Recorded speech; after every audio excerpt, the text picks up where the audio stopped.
From the creators who brought you RuPaul's Drag Race and Million Dollar Listing, this is World of Wonders Wow Report. Things that make us go wow. Hello everyone and welcome to this week's edition of the Wow Report, where we count down the top 10 things of the week that make us go wow. I'm Fernand Bailey, co-founder of World of Wonder, joined by Tom Campbell and James St. James, and of course Blake. And we have this week a very special top secret guest at number 1. But before that, let's start the countdown at number 10. Number 10. Full disclosure to our listeners, we are pre-taping this week a little bit. So this is the day after the presidential debate, and I have not talked to either one of you about it. And I'm very excited that the spin is that she did very well. I love Kamala. I think it was a clear choice between what America do you want to be part of. But I've also gotten, prior to the debate, there's important people in my life who have come forward to me. I'm not going to say their names, who are like, yeah, I'm going to vote for 2 immigrant people who are like natural Americans who are voting for Trump because Biden let too many illegal immigrants into the country. And people you know said this to you? People in my life that float around my life. I'm not saying they're my best friends. I'm not saying they were. And I also have a relative, I won't say who it is, who said this genderless relative said that they voted for Trump the first time because they didn't want a politician. They didn't vote for anyone with Biden and Trump, and they will vote for Kamala now. So and I know we're trying to get the 12% of people who are undecided, but like Trump is still beating that drum. And the way he would say sort of irrationally about illegal immigrants and eating your cats, it's crazy, and it makes him look crazy to everybody. But in a weird way, I couldn't help but notice he's still, in his insanity, is still an effective speaker to his base. Well, I don't know. I really thought that it was a train wreck on his part. And I thought she was absolutely fantastic. She landed every single punch from the moment she walked out, when she grabbed him by the hand and threw him off. And he did not look at her once the entire time. And he scowled down into his notes, and he was an absolute mess. And then I don't know if you've seen all the memes about, they're eating the dogs, they're eating the cats. And once he said, I have a concept of an idea of a plan, that like, I think he lost the debate right there, then and there. It is funny to see MAGA and Fox News and Megyn Kelly and everybody spin it that he won. And the way how they're saying that he won is very funny. JD Vance, I don't know if you saw, went on CNN afterwards. He said essentially, I don't know if it's true. I don't think it is true, but we're putting it out there anyway. And the reason why I'm telling this lie is because then it makes the press go and find out whether it's true or not. And we get all sorts of press about it. Well, Caitlin Collins said that about the if you say that you saw Bigfoot, it's not our job to report that you saw Bigfoot. It's just the whole thing is just a big convoluted mess. And Benton, what did you think? I think there is a sort of evil directness to him, which because I was thrown by you saying that he's still an effective speaker to his cause. But I think she successfully tripped him up in the sense that AOC tweeted afterwards, he sounds like a guy yelling at random people on 34th Street with a karaoke speaker. I mean, there definitely was. By the time the people were eating the cats and it was just like, this is just the very definition of insanity. And even the idea of 9-month abortions, like after the baby's born, it's like, how does that even happen? And I love the deadpan. I don't think the host personally cut in enough. I think they gave extra speaking. I was just going to say that too. That was the big flaw. They were supposed to be able to turn mics off, and he bullied every single time. Like MAGA and Fox and everybody have been saying that they were clearly on Kamala's side, and that but the fact is that he spoke for something like 13 minutes more than she did, and he spoke 30 more times. I mean, and he would take the mic and start talking, and they would turn the mic back on for him. He bullied his way in. That's all I'm saying. I just saw Trump for who he is, and I saw some of his appeal. I'm not for him. And I think she did an amazing job. Go ahead. Well, no, I think she did. And I think that actually, while it may have been not great that he had so much more real estate, as it were, than she did, so much of what he was saying was just so self-evidently insane and barking mad and raging. The fact that Taylor Swift, you knew it was timed with them. I was going to end with that. That the New York, the NPR had a pundit on who said she really did do everything right. I'm not saying, she came out there, she gave her case, she threw him under the bus, all kind of things. And then just to prove that this campaign is slick, is organized, is smart, is timely, the announcement from Taylor Swift, the endorsement from Taylor Swift. And this morning they said that 330,000 people had signed up to vote because of Taylor, and they'd signed up with Kamala. Yes, campaign. With vote.gov. Go to vote.gov if you want to check if you're registered or get registered. I remain incredibly excited about the future of our country and President Kamala Harris. I'm just trying to pass the difference. We've got the childless cat ladies on the one hand, and then on the other hand, you got your immigrant neighbors eating your cats. But I did hear that there was sort of a spin that they were trying to spin to get back on the cat lady's side, that's what this was all about, to try and say that we're here to save your cats is what they were doing. And then also when he said I lost by a whisker, that was also code. I'm talking to the. You've heard of a dog whistle. Now they're using a cat whistle. It's just it's priceless. Let's go on to number 9. Number 9. I watched The Perfect Couple on Netflix. I don't know if you guys have been obsessed as I am. It is murder. What? It's a murder mystery. It's a 5-part murder mystery starring Nicole Kidman and Liev Schreiber. And here's the thing. Nicole Kidman plays once again a frosty upper class woman wearing flowy little white outfits. And if we know one thing about Nicole Kidman, it's that she's going to rock a strawberry blonde lace front that sort of blows in the wind and has these wonderful curls. And she just is going to look fabulous. And she doesn't really do much. She puts on a slightly different Australian accent for each role. There's slight variations. Liev Schreiber is he's a pot smoking rich boy who's he smokes pot and he day drinks, so you know that he's not happy with himself and he's not happy with his life, and he's trying. But all the women think he's a dilf. Oh, everyone is madly in love with him, and of course, they have 3 sons. They live in Nantucket, and one is just a horrible douchebag. He's a Chris Pratt lookalike, and he's just a douche. And then he's married to Dakota Fanning, and Dakota Fanning is pregnant, and we know that because the only thing she does is rub her belly the whole time to let everybody know that she's pregnant. And then there's a redheaded boy, and he's marrying this free-spirited girl, and the whole thing takes place during this weekend of the wedding party. And Megan Fahey, who was so good on White Lotus, remember she was the blonde, yes, and she is the maid of honor, and she ends up dead and drowned in Nantucket Channel or whatever on the night of the party beforehand, the bridal party. And who done it? Who is? And there's a really cute boy who's a Bollywood star, and he's absolutely gorgeous. He's so cute. He's a little Bollywood star, and his name is Ishan Khatter. And he, this is his big debut, but he's big over in India, and he's done a few things in London, and he's just a star on the rise, and just curly dark hair and these gooey black eyes. Can I just jump in? The algorithm so called to me. I love White Lotus. I loved Revenge back in the day. I'm like, I'm going to watch this. This is finally something approachable. I couldn't get through the first episode. Now, maybe I'm a moody person, but I felt like it was AI. I felt like it was super, and everybody was a suspect. So immediately in the first episode, everyone's like an interrogation, and they're all like, they're rich. They're like, I want a monkey rich. They're like, get me out of a murder trial, rich.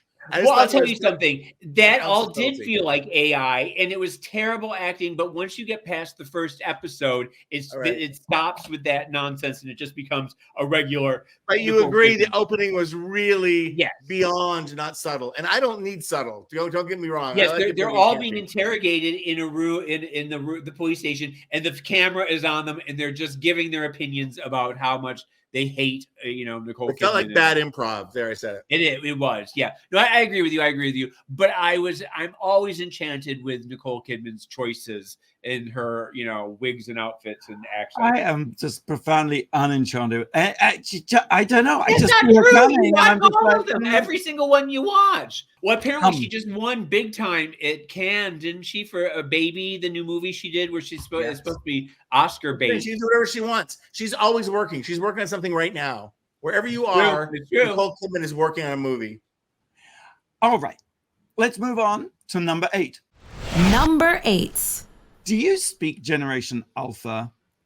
Generation Alpha is the generation born between 2010 and 2024. Yes. Little Elliot, who's 9, is Gen Alpha. And so, unfortunately, I do have my little toes still dipped in hip language, but some of it I understand, like negative aura. I mean, that is not hard to translate, right? That's not cool, right? Negative aura. Yeah. Or mad lit, like lit, mad lit is. Sure, yeah. I'm mad lit tonight. Yeah. Sus. Yeah, suspect. Oh, okay. Okay, good. Okay, then. Very sus. You're very sus. It's also like Delulu too. Oh my God, she's so Delulu. What is Delulu? Delusional. Oh, well, yeah. Okay. Sus. Riz. It's very sus. It's very Delulu. It's like Drip and Riz and all these new things. Yeah. Oh, Riz. Yeah, I was going to say, do you know Riz? Yeah, of course. Yeah. Dripping and Riz. My drip is full of Riz. Okay. We're sending level of difficulty. Okay. Sigma. I don't know. Gotcha. Yeah. Sigma apparently is good or cool. I was going to say good, but this radio show is Sigma. Your Riz is very sus this week. Okay, how about mewing? Oh, was that like is that like like you're complaining? You're like purring, like you're up against someone. You're flirting. Yeah. It's something to do with your jaw. Or I think you push your tongue up against the roof of your mouth to create an elongated face. Brings out the tonality of the face, and it's looking good. So if you're mewing, you're looking good. You're not making any sound. It's all I don't think the that's tongue real. In the mouth. I think you're making that one up. I am not. I'm not making it up. Okay, skibbity. Do you know skibbity? Yes. It's like scroddle. As if you aren't a skink and you aren't a scrod, you're skibbity. No, but I do see skibbity on Twitter, on X. Yeah. Anything to do with underwear. Well, it is actually sort of toilet based because it's a YouTube series by Alexei Gerasimov, and it's a storyline around human heads that are sticking out of toilets. Yes. Uh-huh. But I think it's come to mean an adjective that skibbity is bad, like evil. Naughty. Trump is skibbity. Okay, just 2 more because this one I mog and looks maxing. Looks maxing is when you wear like really crazy clothes, like that one girl on Instagram just for looks, like Club Kids. And moog is about your mug. To mog is to compare physical attractiveness with someone else. Okay. And look maxing is maximizing your looks through diet, skincare, plastic surgery. Well, wait, no, go back to mogging because I don't think give me an example of mogging. Well, a looks max mogger would describe someone who has reached their full potential in physical appearance being the most attractive. That's a looks max mogger. No, I don't know about it. You better work. I think my furniture is floating over here, Fenton. Let's take a break. You got a question, Blake? I do. TMZ reported that a pack of around 8 of these wild animals attacked a jogger in a Malaysian park on Wednesday, causing several small bites on her legs, arms, face, and elsewhere. This is the second attack of these animals, and it's being blamed on people feeding them. So a pack of what kind of animal attacked this Malaysian jogger on Wednesday? We'll have the answer right after the break here on the Wow Report on Radio Andy. You're listening to World of Wonders Wow Report. Things that make us go wow. And welcome back to the Wow Report. Fenton here with James and Tom. And Blake got a question. I did. So on Wednesday in Malaysia, this woman was jogging through a park and this group of 8 animals attacked her, and they blame it on people feeding these animals in the park. What kind of animals were they? Well, you would think it would be monkeys if it's Malaysia, but that's a little too obvious. So I'm going to say otters. That's it. Oh, Really? Yeah, it was a pack of 8 otters. That's and Blake, don't you identify as an otter? Maybe I think I'm more of a cub. Okay. Like I'm graduating to bear, but maybe I'm getting skinnier. Girl, Maybe. your cub days are you left those in your 30s, in your 20s. So. Okay, well I gotta go. We're counting down the top 10 things of the week that made us go wow, and we've reached number 7. Number 7. Are you guys aware of the new series, half-hour sitcom on FX/Hulu called English Teacher?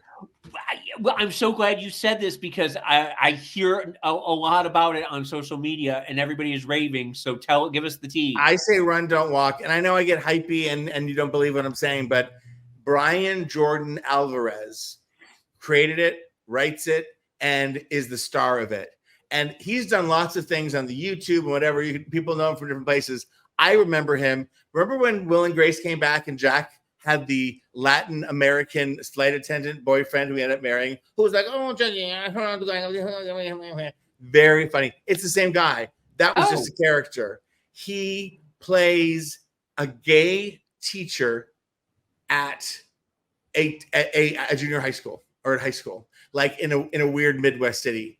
And the dialogue, this is so pompous, but I feel like I wrote it because I feel like it's coming out of my head because it's so in tune with how we all communicate with each other, what we think is funny. It is not an expensive looking show, nor should it be. Every word, every clip, every quip, it just sets my brain on fire. They take all the PC stuff that's happening with students, with kids, and without destroying it and just like, woke, whatever, they roast it. They make fun of it. They show the truth in it. And this is appropriate of nothing, but it's also good. I'm going to have to watch it at least twice. But in this most recent episode, there's 3 out right now. I'm like, every Monday. He got in trouble because he kissed his ex-boyfriend at the end of the school year, the last year. And he had to write a report about it and all these things. They're like, it was just hilarious. And his ex-boyfriend still is around. He doesn't work at the school anymore. And every time they get up, they yell at each other and end up having sex together as non-boyfriends. And but this rule has been set for him that he cannot fall in love. He cannot date anyone at the school. That's what the revocation was. And so they introduced this hot new teacher who, on like the second episode, he saw him in the locker room and he said, he flashed me his junk. Like I saw it. And he's like, I can't have a relationship with you. He confronts the guy. And you think like they're going to wait all season long for that to be like the payoff. No, episode 3. And he has this incredible soliloquy with a guy where he's like, and you don't know how it ends up. I won't tell you, but he's like, he says, I know you're into me. And the guy goes, I have a boyfriend. He's like, oh no, I'm one of those gays who thinks that whenever an attractive person looks at me, I think I'm much hotter than I think I am. It's hilarious. It's so specific to the kind of stuff the people we hang out with and talk about. But I hope, and I'm not the one to test this, but it has universal truths that make it so funny. I can't remember, but there's also a gym teacher who's sort of like a Trumpy guy, but you love him because he's right and he's not Trump at all. But you think like, oh, that's that character, and they're going to paint him one color. It's gonna be, but he's lovable and he comes in and he's a best friend. And I don't know, I'm too overwhelmed with the show to even explain it well. Thank you. And Trixie Mattel is in it, right? She's in the second episode doing an amazing job. The school is doing a puff football thing where the girls play football, but how far can the football guys go to dress as women in this culture? And so he gets his friend Shazam, the drag queen, aka Trixie Mattel, and you see her in and out of drag, and she ends up being, again, these are like fast half-hour episodes, and she ends up being a really complex, hilarious, unforgettable character. Blah blah blah. Trixie and Mattel. what is it? Where did you find this? I watch it on Hulu, along with my Only Murders in the Building Mondays. FX does amazing work. I can't think of anything that's on FX that doesn't get awards and a lot of other things. But this is such a breath of fresh air. English teacher Brian Jordan Alvarez. I worship. Love it. You had me at half hour. That was great. Yes. Number 6, James. Number 6. I have 3 new internet Instagram obsessions that I want to share with you, and I want you to especially to write these down or to look them up on Instagram as I talk to them, because they are so wonderful and they've got wow written all over them.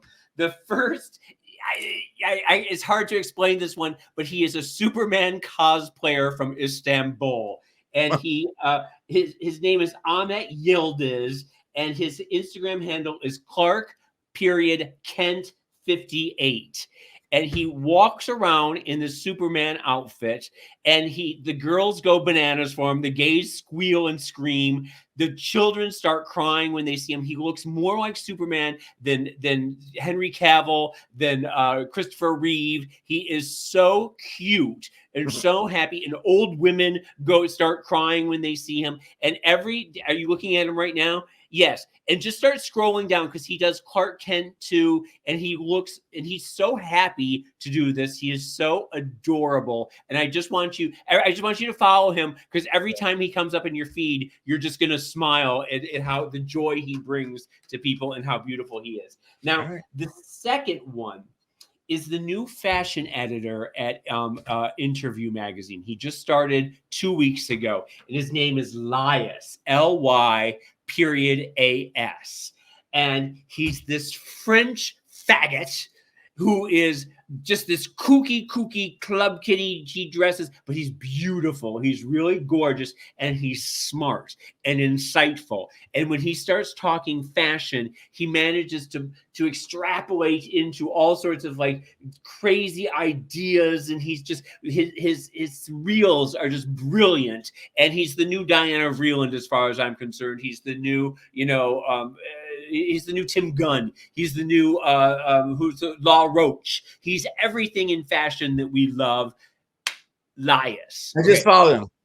Yeah. Okay. Now the third one, and this is Tom. I want you to pay a special attention to this one, because his name is Hamish Powell. I don't know if you know who he is. He is a superstar florist from London who is, again, supermodel gorgeous. Just gorgeous. And he does these avant-garde floral arrangements. He's sort of in the Eric Butterbaugh of London. He takes up that sort of space.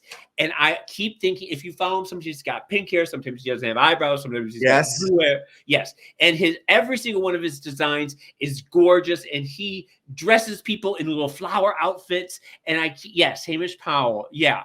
And I keep thinking that if there's ever any flower outfit challenge or something, but he's Drag Race UK, here he comes. Yeah, he's somebody to really keep an eye on, because he's gorgeous, he's funny, he's smart, and he's very talented. So Hamish Powell, Lyas, and Superman. Those are all great recommendations. Always has his finger on the pulse. I love that. It's true. But yes, follow all 3. When they come up, you will smile with all 3 of them every time you see them. Thank you. Thank you. Yeah, followed all 3. Number 5. I guess I feel I do the podcast segment sometimes here, right? Because you guys don't listen to podcasts, right? Occasionally, not that often. I have one podcast that I'm obsessed with. It's called We've Had It. Well, that one. It's called I've Had It, and it's with Jen and Pumps from a show on Bravo from a few years ago called Sweet Home Oklahoma. They're 2 Southern Democrats. They open it with hi patriots, gaytriots, and daytriots. They just had Barack Obama on the show. I saw that. Yes, they're absolutely adorable. I love them. Yeah. I have a strong feeling that's not the podcast that Fenton's going to talk about. Do you know, it's weird? You're completely right. As always, the podcast I want to talk to you about is called Acquired. And it started in 2015, and they only make 12 of them a year.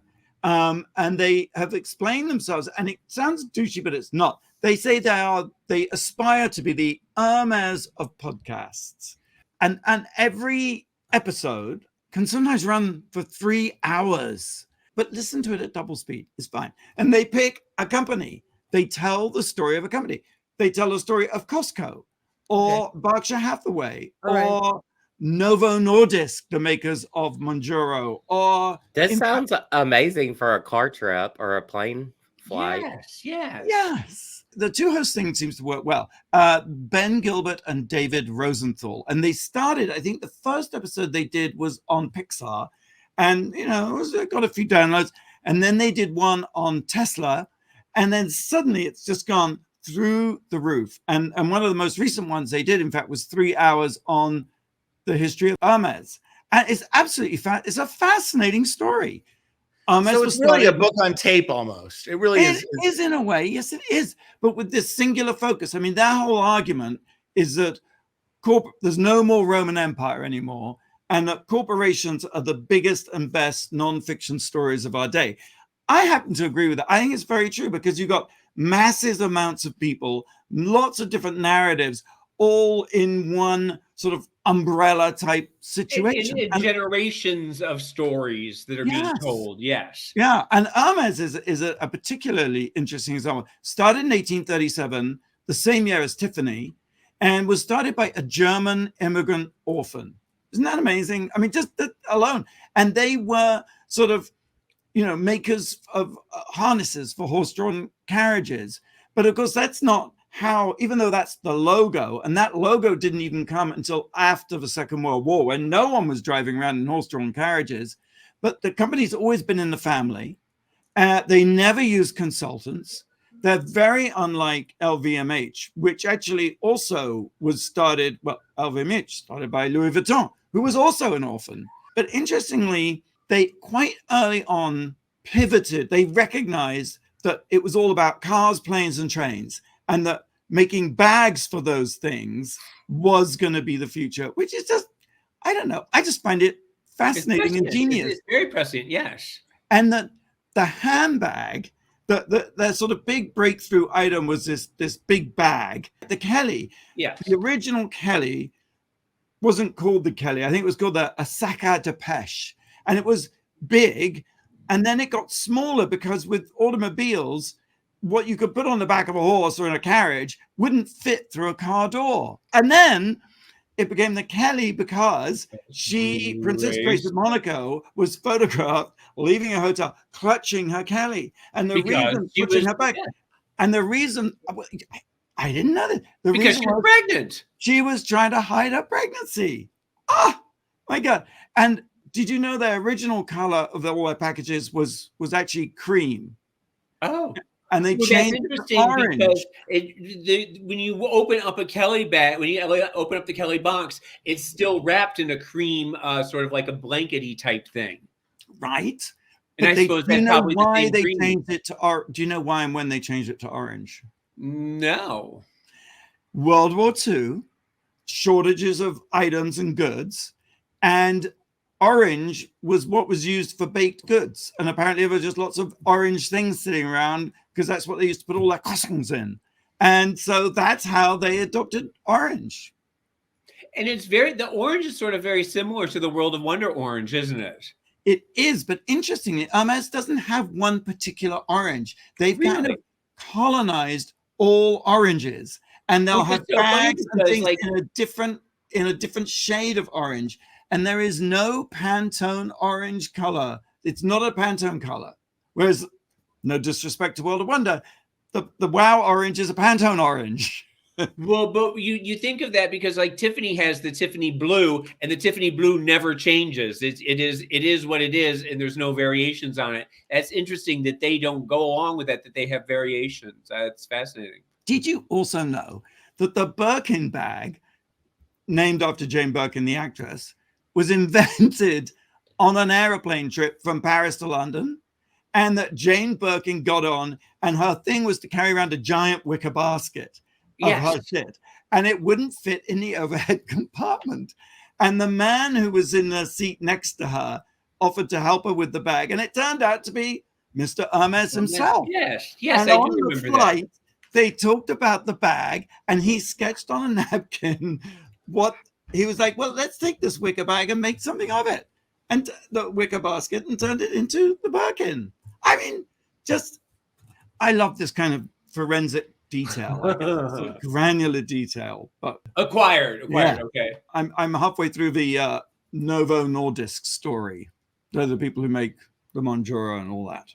But I might save that for another time. Drag Race UK is back on. It's back. Yes, it's back, and it's on Wow Presents Plus, of course. And Global All Stars is going on Wow Presents Plus 2 as well, Paramount Plus here in the US. Yeah. Should we take a break? Please. You're listening to World of Wonders Wow Report. Things that make us go wow. Welcome back to the Wow Report. I'm Fenton here with James, and Tom, and Blake. We're counting down the top 10 things of the week that made us go wow. Let's see, number 4, Tom. Number 4. We lose a lot of great celebrities every week. I'm going to focus on one, but I do want to mention quickly James Earl Jones passed, and he's an iconic actor, the voice of Darth Vader, a pioneer in his field, an amazing actor, and also made a lot of forward motion for Black actors. Can I say something a little bitchy though? You know what? Only here on the Wow Report, just between us. Well, the thing is, you know how people always say that they don't like to be known for certain things, or like when they die, they don't want that to be the lead on their obituary or whatever. By the way, no one has control of that, but go on. Right. Yes, but people have been very, very respectful about James Earl Jones, because to me, the first thing I think of when I hear James Earl Jones is, we have the meats, Arby's. And everyone's like, Darth Vader, the voice of CNN. But I always think of Arby's commercial, we have the meats. And nobody has mentioned that anywhere. So I just want to say that we lost the here's the meats guy. Well, I think they have it on tape, James. So I think we're good. No. But I just think that he probably does not want to be remembered for the Big Bang Theory and the Arby's commercials. But that's what I know him from. But it is part of his magic that he was so from Shakespeare to we got the meats. And that's quite a career. I'm going to go on and on for a second about another person we lost, Sergio Mendes, famous for his singing group, a brilliant Brazilian musician and bandleader who had Brazil 66. And their first hit, was Mas Que Va. And I found this incredible video clip of Eartha Kitt introducing Brazil 66. And then she comes on and she sings with them at the end. It always would cover Beatles stuff and whatever. So it's amazing. And in the 80s or 90s, he had another hit. He was active throughout, but never gonna let you go. I'm gonna hold you in my arms forever. Yes. And I get his biggest hits were in the mid 60s, 67. I would sometimes in my mind confuse him or combine him with Herb Alpert and the Tijuana Brass. And there's a reason for that, because Herb Alpert created A&M Records, is the A of A&M Records. And while Sergio had discovered this singer, Lonnie Hall, Herb Alpert would go on to book Sergio, give them a record deal. It was Brazil 66. And Herb Alpert would meet Lonnie Hall and they would be married. They're still married till today. So this incredible union. Lonnie Hall was the lead singer of Brazil 66 for many, many years, an incredibly distinct, cool voice, Brazilian, and Bibi Vogel was her partner. They did a cover, and I ask you to listen to it while you mock me now, A Fool on the Hill, the song by the Beatles by Paul McCartney. Oh, yeah, sure. Fool on the hill, see the sun going down, and the smile in her face, and the world spinning round. So it sold in 1967, the single, 4 million copies. And Paul McCartney actually wrote him a letter thanking him for the arrangement. So, and he went on and recorded with artists like Jill Scott and Justin Timberlake in the 21st century. He had his moments, as everyone has a long career, where he was the music guy, but he was supposed to be amazing. But and he said in describing his music, this is the New York Times, Mr. Mendes once said, why do you describe your music? He said, the word is joy, allegra. The next party, I'm ready. And I love that. I just love it. And I don't know what you guys think, and it depends what record your parents had, I guess. But if you go to YouTube or wherever you want to listen to Little Brazil 66, I think it's incredibly sexy and sophisticated. Someone else died. People are, yes, terrible. Number 3. Number 3.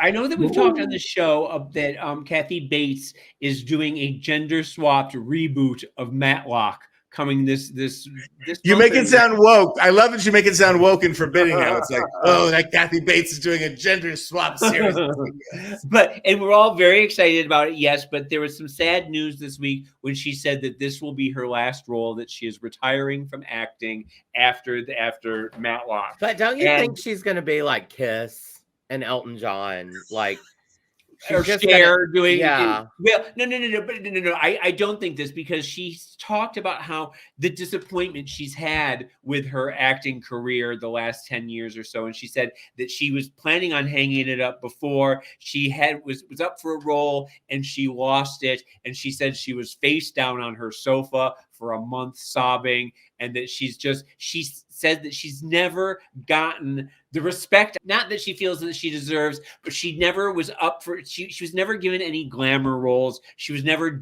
they always frumped her up in every role. And she said that it's a little depressing. But when you think of her career, and I'm just going to read off a few of these right here, Fried Green Tomatoes, Misery, Dolores Claiborne, Titanic, About Schmidt, American Horror Story, Tammy. Now, Blake, I know you love some Tammy. It's my mom. She was Miss Hannigan in the 1996 Annie. Third Rock from the Sun. She was so funny as an alien hunter for like 5 or 6 episodes. She got her Emmys for 2.5 Men, which I didn't watch. She's gotten Emmys, Oscars, Tonys. She's one of those people that you just hoped would be around forever. But God bless her. I hope she enjoys her retirement. She certainly earned it. But you are jumping the gun. I know this was the headline, but she's just starting Matlock, and with any luck, this will be her emergency road. Nope. Because right there, that's my point. That's what I'm building towards, is that by God, I am hoping this is a Murder, She Wrote situation. Yes. Where it runs for 12 years. I want this to be going till 2040, and then she can retire, because I'm hoping against hope that this is going to be a huge success for her, and it's going to be the capstone to her career. Is this story just really a plea to Kathy Bates for you to be a guest star on Matlock? And James St. James as Colonel Puffenstuff. Well, I think it's a plea for her to just don't retire. No, I know. Well, if anyone is going to be, RuPaul is going to be the first murder victim or something, that Ru is going to manage to be on this show. Very, very Ru. Keep going, Kathy Bates. Right, number 2. Number 2. Just very quickly, there's a huge amount of books coming out. I mean, there's always books coming out, but books about like popular queer culture, like downtowny type books. First up is Camp by Simon Doonan. Okay, so there's that. The next Stuff by Kim Hastreiter, the co-founder, editor, publisher, whatever of Paper for many, many years, has written a book that almost defies description. It's 448 pages long. And Michael Stipe has said it is a meteoric rush of wonder, sass, and cool. And that's coming out early next year. So you have to wait for that. She's sort of an Allie Willis type in New York, where her house and her apartment are apparently just filled with ephemera. And I think a lot of the book is just the things, the art that she has, and her collections. Yes, her various collections. The stuff that surrounds. That was always the byline for Wallpaper magazine. She's an accretor of stuff. And the cover is absolutely stunning. It's a completely white cover with in black lettering stuff designed by Jim Joe. So that's coming out. Pre-order it now on Damiani Books. And then disco. Frank DeCaro has written a book all about disco, which is always welcome, right? Well, we should have Frank on the show. Yes, he's been on the show before. Yeah. I love it. I saw him do he was just on a cruise. I follow him online. He was just on a Love Boat cruise with the surviving cast members of the Love Boat. He rushed home, and there was his book from his publisher, the first copy, and he opened it. And I think he's been, by the time this airs, he will have been the bartender on Andy Cohen, so he's making runs. And Sirius XM bring back Q Radio or whatever, where Frank DeCaro had a show and Derek and Romaine had a show. It was an all-gay channel on Sirius XM. Oh yes, Q Radio. Really yes, good. I remember it well. Yeah. And of course, we love a good disco book. So sure, yeah. I mean, there's so much ephemera there to pick through. And Yes. one more quick book, which I haven't Oh, even look read. at how big it is! I didn't see how I huge know. it is. Dustin Pittman, aka Dustin Pop, who is a guest on Night Fever, has taken his, I think, collection of something like 100,000 photographs and culled them into this big coffee table book, New York After Dark. And look at how cute Iggy Pop is on the cover there. Dustin Pittman, Tom, we had on the show, and Dustin, Liza Minnelli, he was a teenager in the Catskills, and Liza Minnelli came up to do the Sterile Cuckoo, and he got a job on set, and Liza said, "You must come to New York, darling, you must," and she brought him to New York and introduced him to Andy Warhol, and he he fell into the scene and started going to Max's Kansas City in Studio 54, and he has been a part of the scene since the 60s. He came to the Party Monster screening, and he is indefatigable. I mean, you and I, James, would be in bed by 9:30 all time. Up, but he had his signing the next night at Marc Jacobs, and apparently it was the party of the season. And we went to Titanic, so we didn't go, but because we're at Titanic, which you loved. We are about to take a quick break. Don't go away, because we're going to reveal the number one thing, which this week is the number one person this week that made us go, wow! Don't go anywhere. You're listening to World of Wonders Wow Report. Things that make us go wow.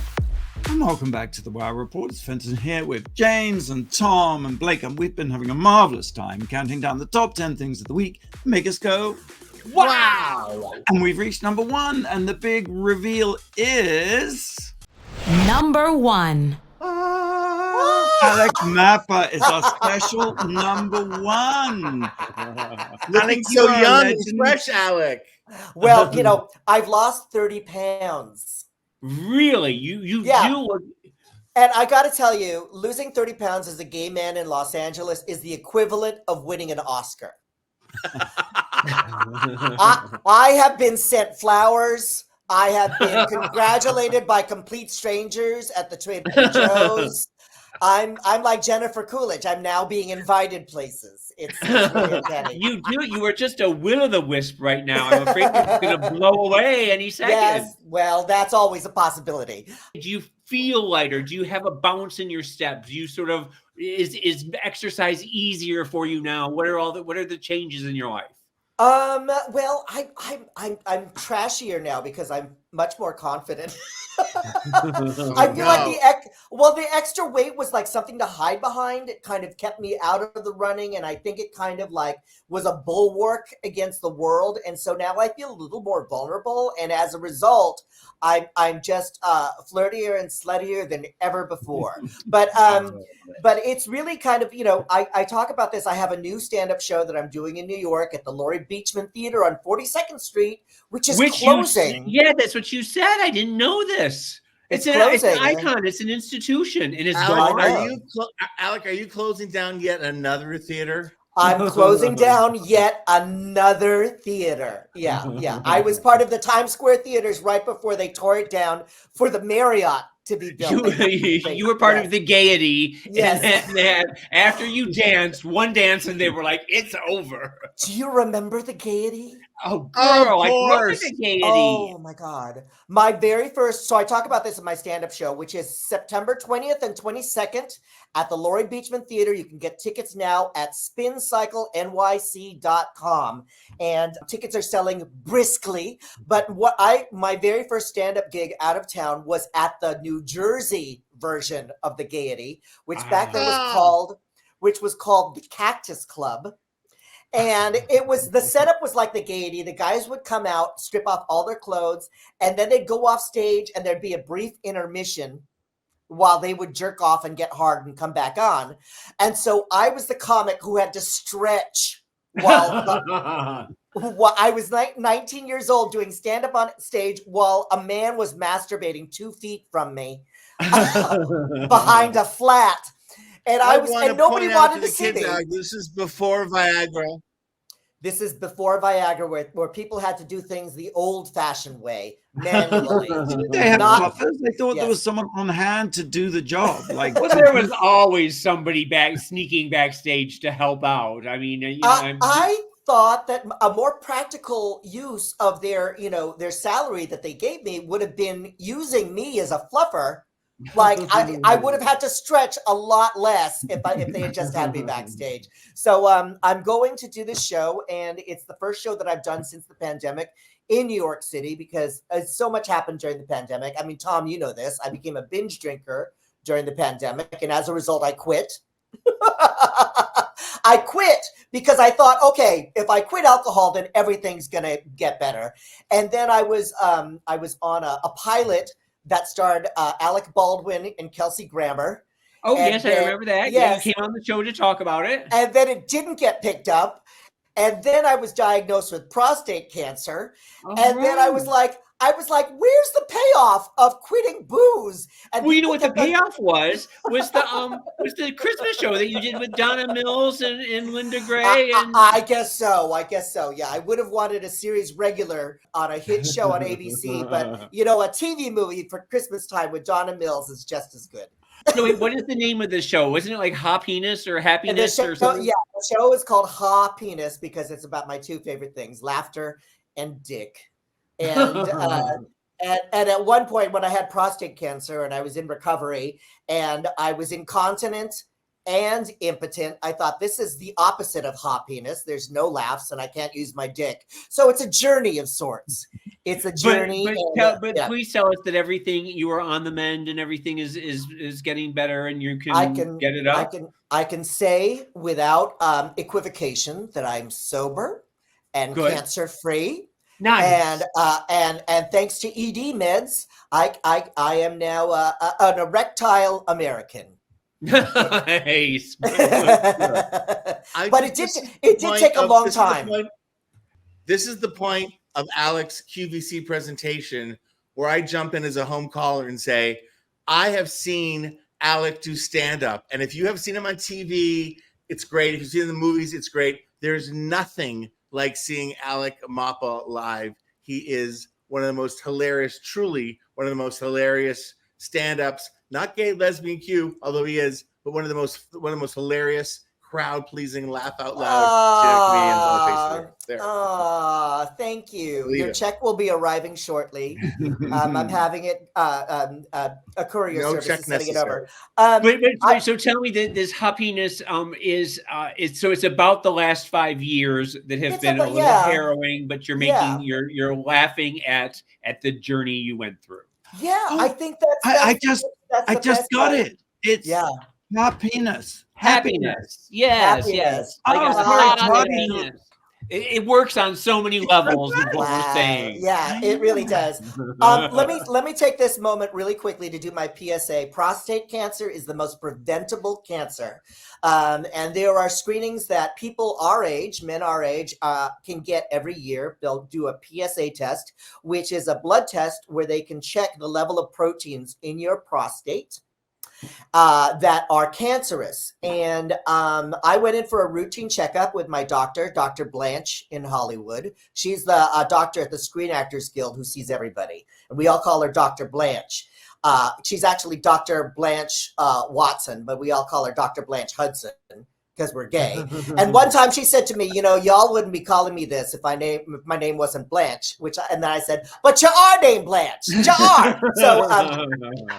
So a normal level is like 0.1 or 1 point, right? And my test came back a 9, which means I had a very aggressive form of prostate cancer that had to be dealt with immediately. And one of the first things I talk about in the show was last year at this time, I was supposed to go to London to do stand-up. And then I was grounded because they had to do an MRI and a CAT scan to make sure that it hadn't gotten into my lymph nodes and took a trip around my body.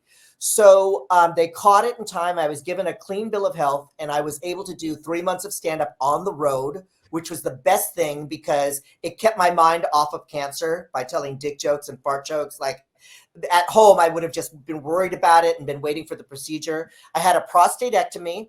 I had my prostate removed, kind of sad about it because I had a good one. But it was done by a robot in out near Magic Mountain. So I tell people I had my prostate removed by R2D2 at Six Flags. So yeah, so I had to have it removed, and I was really sad about that because I had a very responsive prostate, and it should have been.